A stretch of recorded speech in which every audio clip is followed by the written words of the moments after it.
नमस्कार, मैं हूं आपके साथ जागृति मालविया। आइए नजर डालते हैं शहर की प्रमुख गतिविधियों पर। उज्जैन के न्यायालय में मृत्युकालीन कथन के आधार पर आरोपी गणों को आजीवन कारावास की सजा सुनाई गई है। न्यायालय अंबुज पांडे एवं अपर सत्र जिला उज्जैन के न्यायालय द्वारा राहुल पिता हरिश्चंद और रामकन्या बाई पति हरिश्चंद निवासी ग्राम तालोद जिला उज्जैन को हत्या के मामले में आजीवन कारावास एवं 1000 रुपए के अर्थदंड से दंडित किया गया है। मृतिका उमापति प्रहलाद अपनी पुत्री सिमरन के साथ घर ग्राम तालोद पर थी, तो रामकन्या बाई अपने हाथ में घासलेट से भरी प्लास्टिक की केन लेकर अपने पुत्र राहुल के साथ पहुंची और दोनों ने उमा से झगड़ा करते हुए रामकन्या बाई ने उमा के ऊपर घासलेट डाल दिया और राहुल ने माचिस से आग लगा दी। आग से जली उमा को उपचार हेतु जिला चिकित्सालय उज्जैन और फिर जेके हॉस्पिटल ले जाया गया। इसी दौरान 4 जून 2017 को आलोक चोरे नायब तहसीलदार उज्जैन द्वारा उसके मृत्युकालीन कथन लेखबद्ध किए गए। न्यायालय द्वारा मृत्युकालीन कथन पर विश्वास किया गया और उसके आधार पर आरोपी गण को दंडित किया गया।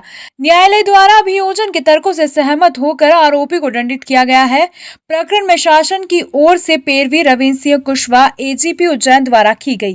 तालोद में थी, तभी आरोपी गण रामकन्या बाई तथा राहुल वहाँ पर आए। रामकन्या बाई के पास जो है घासलेट की भरी हुई केन थी। झगड़े के दौरान रामकन्या बाई ने मृतिका उमा के ऊपर घासलेट की केन उड़ेल दी तथा राहुल ने माचिस से उसे आग लगा दी। जली हुई अवस्था में उसे अस्पताल ले जाया गया।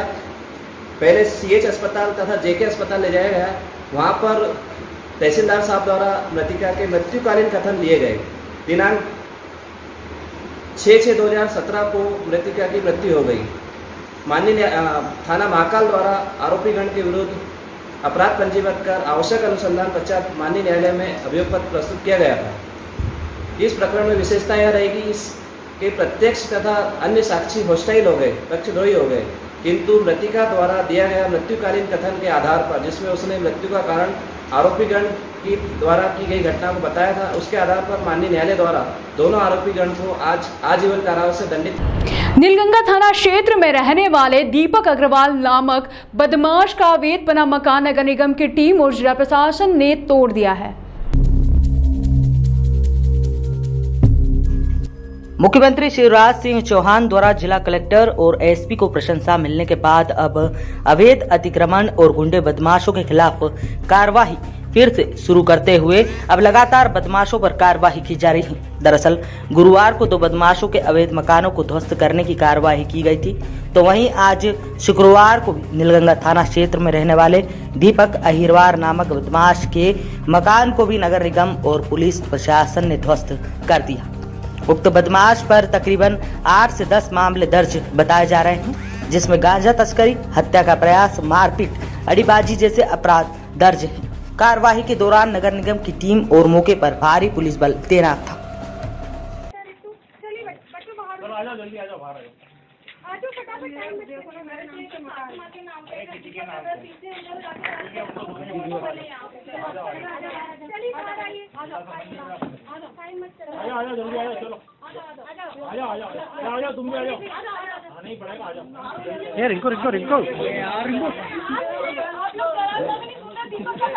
वीडियो बिगाड़ने में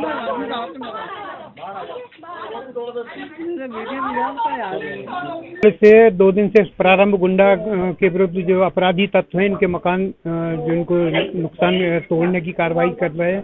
इसी क्रम में सूची में प्राप्त हुआ था दीपक अहिरवार, जो कि एकता नगर में रहते हैं, इनके विरुद्ध भी पुलिस प्रशासन की ओर से नाम प्राप्त हुआ था। तो चूंकि अवैध निर्माण है, इस कारण से अवैध निर्माण हटाने की कार्रवाई उनको नगर निगम और पुलिस प्रशासन के द्वारा चिन्हित करके और उनका अतिक्रमण हटाए जाने वाली कार्रवाई की जा रही है। इसी तारतम्य में नीलगंगा थाना क्षेत्र के एक बदमाश दीपक अहिरवार का मकान जो है आज उसका हम लोग कार्रवाई कर रहे हैं। कितने मामले दर्ज है मैडम? दीपक अहिरवार पर 5 से 6 अपराध दर्ज हैं, जिसमें मारपीट के अपराध है, एक 307 का अपराध है, गांजा बेचने की 20 की शराब।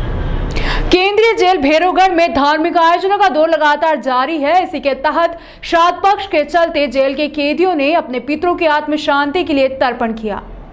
केंद्रीय जेल भैरवगढ़ में श्राद्ध पक्ष में कैदियों के लिए सामूहिक श्राद्ध तर्पण व पिंडदान कार्यक्रम हुआ।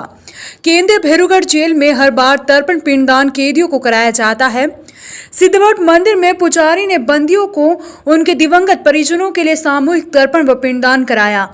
जेल अधीक्षक की पहल पर जेल के सांस्कृतिक भवन में 100 से भी ज्यादा बंदियों ने अपने पूर्वजों की आत्म शांति व मोक्ष के लिए विधि विधान से श्राद्ध तर्पण व पिंडदान किया। इस दौरान सहायक जेल अधीक्षक व कर्मचारी मौजूद थे। कि अवंतिका नगरी उज्जैनी मोक्ष स्थली है। यहाँ जेल परिसर चूँकि महाकाल वन के अंतर्गत है, समीप ही सिद्धवट तीर्थ है जिसके परिधि में लगा हुआ है तीर्थ क्षेत्र है। समीप माँ शिप्रा मैया यहाँ प्रवाहमान है। इस मन में एक भाव आया कि तीर्थ के किनारे स्थित बंदी भाइयों की भी धार्मिक भावनाएं होती है अपने दिवंगत पितरों के प्रति।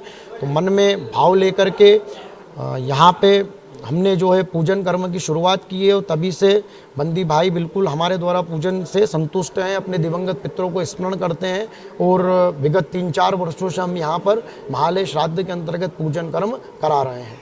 पिछले कई सालों से चल रहा है क्योंकि जेल में बंदी रहते हुए ये श्राद्ध पक्ष या तर्पण करने के लिए बाहर तो जा नहीं सकते, इसलिए ये हमने आयोजन यहाँ जेल में किया है ताकि ये बंदी अपने पितरों को तर्पण कर सकें। उनकी आत्मा की शांति के लिए ये तर्पण किया जाता है ताकि इनके पूरे परिवार में सुख समृद्धि रहे, हमारे जेल में सुख समृद्धि रहे, पितरों का आशीर्वाद रहे। इसलिए हम ये जेल में ये हर साल आयोजन करते हैं। गंभीर डैम के कैचमेंट एरिया में हुई जोरदार बारिश व यशवंत सागर के गेट खोलने से गंभीर डैम लबालब भर गया है, जिस वजह से गंभीर डैम के सुबह गेट खोलने पड़े। उज्जैन में पानी की समस्या को लेकर चिंतित शहरवासियों के लिए अच्छी खबर यह है कि गंभीर डैम अपनी क्षमता 2250 MCFT के साथ लबालब हो गया है। लगातार गंभीर डैम में बढ़ते जलस्तर को देखते हुए गंभीर डैम का एक गेट सुबह 5:45 बजे खोलना पड़ा। गंभीर डैम के कैचमेंट एरिया में लगातार हुई बारिश और यशवंत सागर डैम का गेट खोलने से अभी भी गंभीर डैम में पानी की आवक जारी है।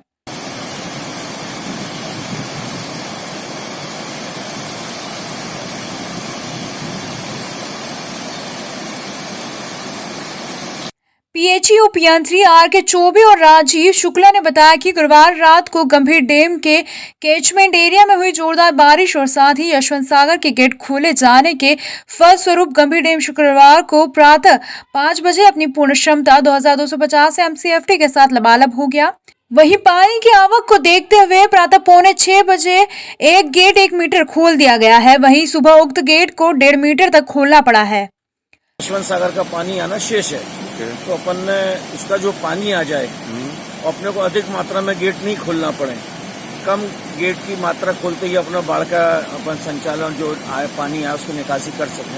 इसलिए 1 मीटर 3 नंबर गेट 5430 क्यूसेक पानी निकासी अपन ने शुरू कर दी है और अपना लेवल मेंटेन किया रहा 483.10 तक लेवल मेंटेन किया जा रहा है और नीचे के लेवल पे अभी कोई दिक्कत नहीं है। बाकी सब उज्जैन का पेयजल के संकट जो 3 दिनों से अपन इंतजार कर रहे थे, आज भगवान महाकाल ने अपन सबको निजात, पूरे शहर को निजात दिला दी है। पानी बचा रह गया था और लगभग शहर जल संकट के मुहाने पे ही खड़ा हुआ था, लेकिन जब से जो बारिश का दौर चालू हुआ और थोड़ा थोड़ा करके पानी डैम में आने लगा और विगत 10 दिन से तो यशवंत सागर इंदौर के डैम के गेट लगातार खुलने से हमको रोज़ कम से कम 100 से 150 MCFT पानी की वृद्धि प्रतिदिन हो रही थी, जो कल रात्रि तक हमारे पास में लगभग 1900 MCFT आ गया था। और कल रात्रि के कैचमेंट एरिया में, अपने गंभीर के कैचमेंट एरिया में भी बहुत अच्छी बारिश हुई। प्लस इसके अलावा यशवंत सागर का एक गेट भी 5 फीट खोला गया रात के 1 बजे से, और जो सुबह 6 बजे तक लगातार पानी का प्रवाह रहा, उसके कारण ये स्थिति बनी कि गंभीर डैम के गेट भी खोलना पड़े। एक सप्ताह पहले तक गंभीर डैम की स्थिति देखकर लग रहा था कि अगर जोरदार बारिश नहीं हुई तो पेयजल संकट के लिए लोगों को परेशान होना पड़ेगा। लेकिन यशवंत सागर से छोड़े जा रहे पानी के बाद गंभीर डैम में बढ़ते जलस्तर ने पेयजल संकट की सभी चिंताओं को खत्म कर दिया है। गंभीर डैम के लबालब होने के कारण अब नगर निगम द्वारा कभी भी प्रतिदिन जल प्रदाय का निर्णय लिया जा सकता है। सिटी चैनल के लिए पुष्करण दुबे की विशेष। शिप्रा नदी का जलस्तर अचानक बढ़ने से घाटों तक पानी आ गया है। देवास एवं इंदौर शहर में हुई बारिश के कारण शुक्रवार की सुबह रामघाट क्षेत्र में शिप्रा का पानी तेजी के साथ बढ़ने लगा और देखते ही देखते शिप्रा का पानी घाटों के ऊपर पहुंच गया। श्राद्ध पक्ष चलने के कारण प्रतिदिन सैकड़ों की संख्या में यहां लोग अपने पूर्वजों का तर्पण करने आते हैं और आज सुबह पानी बढ़ने के कारण लोगों को काफी समस्याओं का सामना करना पड़ा। साथ ही छोटे पुल पर पानी का जल स्तर 2 फीट से ज्यादा बह रहा है। हालांकि शासन द्वारा छोटे पुल पर आवाजाही बंद कर दी गई है।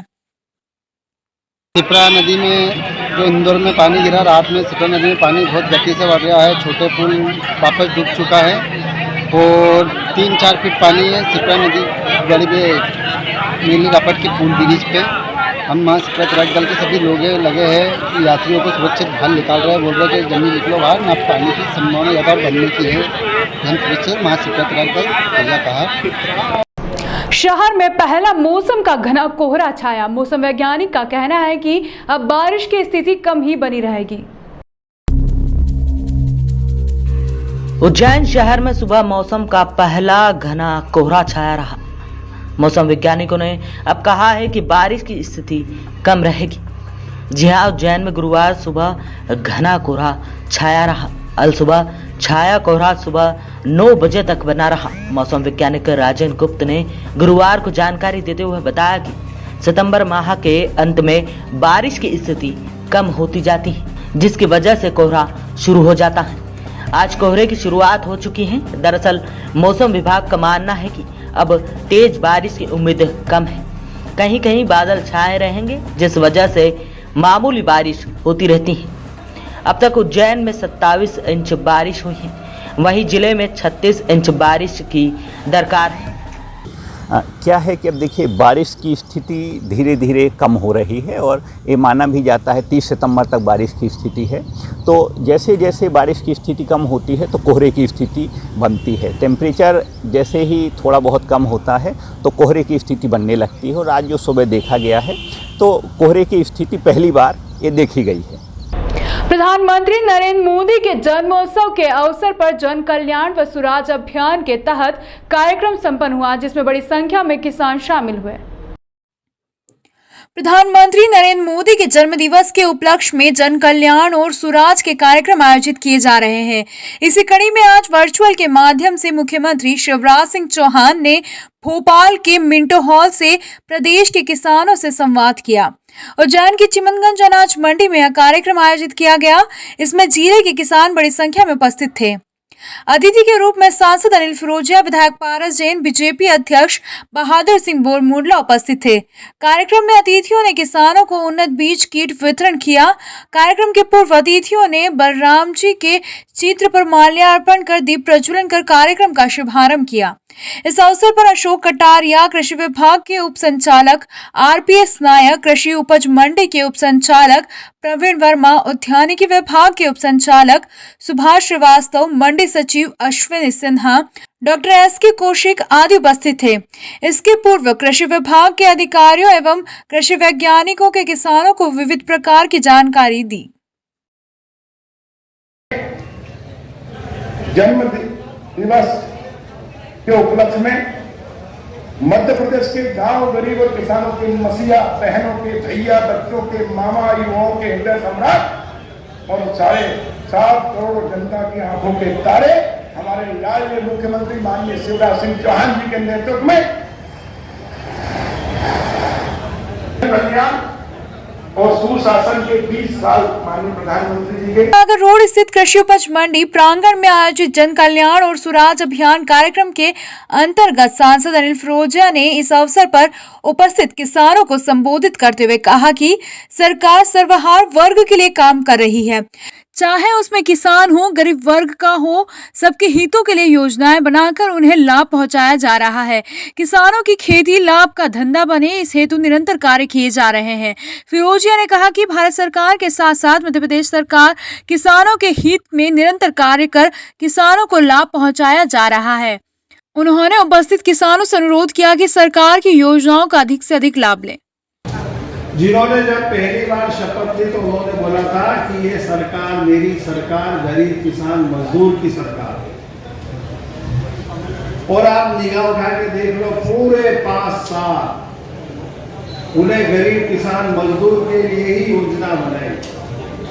हमारे यहाँ बहन बेटियां हैं, उन बहन बेटियों के लिए योजना बनाई।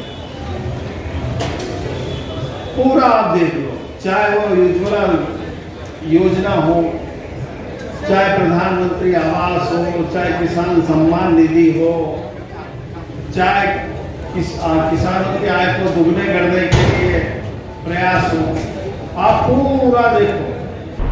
केंद्रीय सूचना और प्रसारण मंत्री डॉक्टर एल मुरुगन ने उज्जैन के पहले कम्युनिटी रेडियो दस्तक का अवलोकन किया, साथ ही ट्विटर पर प्रशंसा भी की। केंद्रीय सूचना और प्रसारण राज्य मंत्री डॉक्टर एल मुरुगन उज्जैन दौरे के दौरान उज्जैन के पहले और एकमात्र कम्युनिटी रेडियो दस्तक के स्टेशन पहुंचे। केंद्रीय राज्य मंत्री को रेडियो स्टेशन के डायरेक्टर संदीप कुलश्रेष्ठ द्वारा रेडियो स्टेशन के संचालन की पूरी प्रक्रिया से अवगत कराया गया। इस दौरान उन्होंने कम्युनिटी रेडियो के कार्यक्रमों, उसकी रीच के बारे में भी जाना। इस मौके पर उन्होंने स्थानीय समुदाय की बातों को अधिक से अधिक प्रसारित करने पर जोर दिया। सूचना प्रसारण राज्य मंत्री ने कहा कि सामुदायिक रेडियो पर कृषि और युवाओं पर आधारित कार्यक्रमों पर और जोर देने की आवश्यकता है। उन्होंने यह भी कहा कि केंद्र सरकार देश में सामुदायिक रेडियो को बड़ी संख्या में स्थापित करने के लिए प्रयासरत है। अपने दौरे के दौरान उन्होंने सामुदायिक रेडियो दस्तक की आगामी कार्य योजना पर भी चर्चा की। डॉक्टर मुरुगन ने रेडियो दस्तक के कंटेंट मैनेजमेंट समिति के सदस्यों से भी चर्चा की और रेडियो दस्तक द्वारा अपने कार्यक्रमों में अधिक से अधिक सामुदायिक भागीदारी होने पर प्रसन्नता भी व्यक्त की। डॉक्टर मुरुगन ने रेडियो दस्तक की कार्यप्रणाली और प्रबंधन को जानकर रेडियो दस्तक की प्रशंसा और रेडियो दस्तक की टीम के उत्साहवर्धन के लिए एक ट्वीट भी किया, जिसमें उन्होंने सूचना प्रसारण मंत्रालय द्वारा आयोजित 8वें राष्ट्रीय सामुदायिक रेडियो पुरस्कार 2020 के अंतर्गत रेडियो दस्तक को मिले मोस्ट इनोवेटिव कम्युनिटी एंगेजमेंट के पुरस्कार के लिए बधाई देते हुए लिखा कि रेडियो दस्तक अपने प्रयासों से लाखों लोगों को जागरूक करने का कार्य कर रहा है। केंद्रीय सूचना एवं प्रसारण मंत्री डॉक्टर एल मुरुगन को रेडियो स्टेशन विजिट के अवसर पर रेडियो दस्तक के सभी team member Amrita Kulshreshtha, Puneet Agarwal, Arun Deshpande, Nitin Garud, Mahesh Pariyani, PS Sisodia, doctor Chandra Sonane, Yash Kulshreshtha, Vinay Bhatt, Shivendra Parmar सहित भारतीय जनता युवा मोर्चा के पूर्व संयोजक, प्रदेश खेल प्रकोष्ठ विशाल राजौरिया आदि मौजूद थे। प्रारंभ में रेडियो दस्तक की टीम एवं भारतीय ज्ञानपीठ उज्जैन के अध्यक्ष, वरिष्ठ अभिभाषक और गांधीवादी कृष्णमंगल सिंह कुलश्रेष्ठ द्वारा शाल श्रीफल भेंट कर डॉक्टर एल मुरुगन का स्वागत किया गया।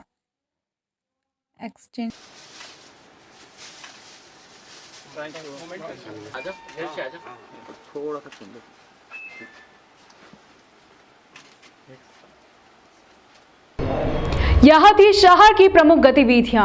इस अंक में फिलहाल इतना ही। अगले अंक में फिर मुलाकात होगी, तब तक के लिए नमस्कार।